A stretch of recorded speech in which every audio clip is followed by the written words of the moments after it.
Hi, today we're going to read April Fool's Treasure Hunt.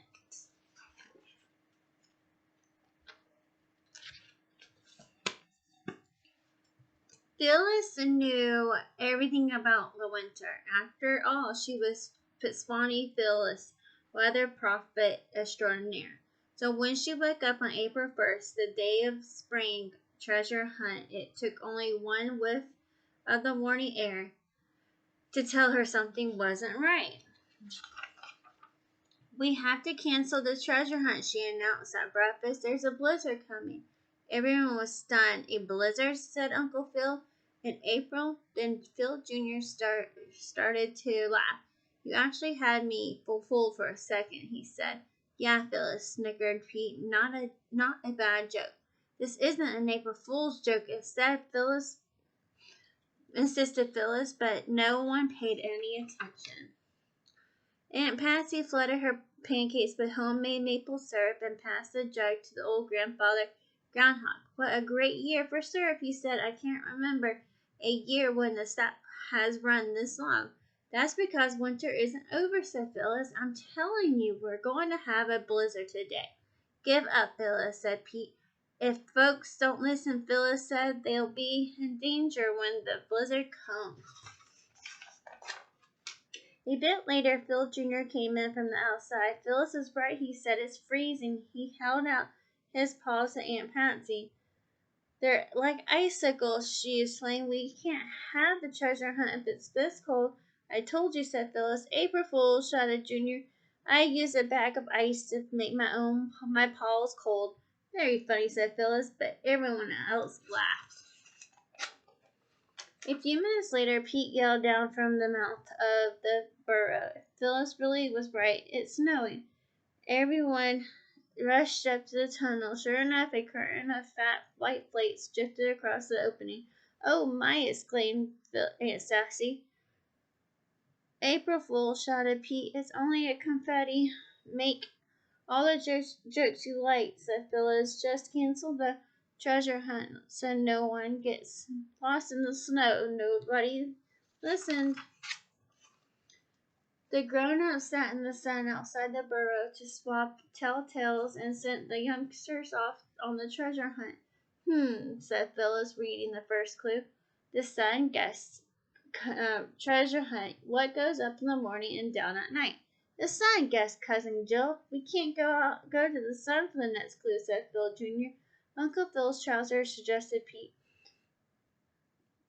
All the little groundhogs giggled. They raced over to Uncle Phil and felt his pockets, but there was nothing there. "There must be something else," said Jill. "How about the thermometer?" suggested Phyllis. They hurried to the thermometer by the doors of the sugar house. Inside, the big kettle filled with the air with sweet maple syrup. Even though it's April. "Ooh, it's nice and warm in here," said Cousin Phyllis. No one noticed that the thermometer had dropped below 30 degrees. All they saw was the second clue. "What does this one say?" demanded Phil Jr. Phyllis read, "What runs but has no legs?" "A clock," said Pete, but the third clue was nowhere near the grandfather clock. "An engine," said Phil Jr., but no one knew of any engines in Swanee Hollow. "I know," shouted Willis. "The stream." They all rushed down to the stream. There was a clue number 3. The young groundhogs followed the clues farther and farther to the tree house and to the blackberry patch and to the shore of the Swanee pond. "This must be the last one," said Phyllis. She brushed snowflakes off her eyes to read the clue. "What's sticky and sweet and found in a tree?" "That's easy," said Jill. They all dashed for the honey tree. "There it is," shouted Willis, jumping up and down. "What do you think it'll be?" Phil Jr. asked as he lifted the lid. It was another note. "April Fool, you win but lose. Look again at all your clues. They can't all be solved, you see, with one answer, and it's me." "I don't get it," said Pete. Phyllis explained. "It means that there's one thing that the answer to all the clues.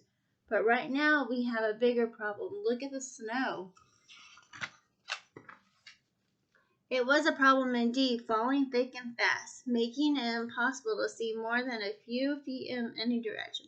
How will we find our way home? Worried Phyllis. Phyllis looked at the little groundhogs. They were depending on her to get them home safely. How was she going to do that? All Phyllis could see was swirling white and something flapping in the wind against the nearby sugar maple, the sap line. That's it, she cried. Everyone stay with me.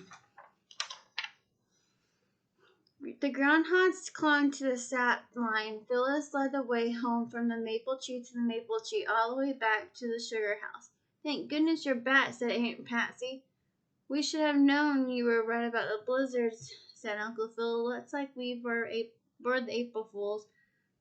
All's well that ends well, said Aunt Sassy, but we never solved the treasure hunt, said Phil Jr.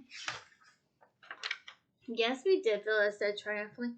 What goes up in the morning and down at night, what runs but has no legs, and what's sticky and sweet and found in a tree. Sap, the treasure is right here. Sure enough, in the back corner of the sugar house was another treasure chest. Phyllis lifted the lid eagerly. It's empty, she cried. What? All the groundhogs crowded in to look. April Fools, shouted Phyllis, and she tossed handfuls of maple candy in the air for everyone to share. Hope you enjoyed that story. Have a good day. Bye.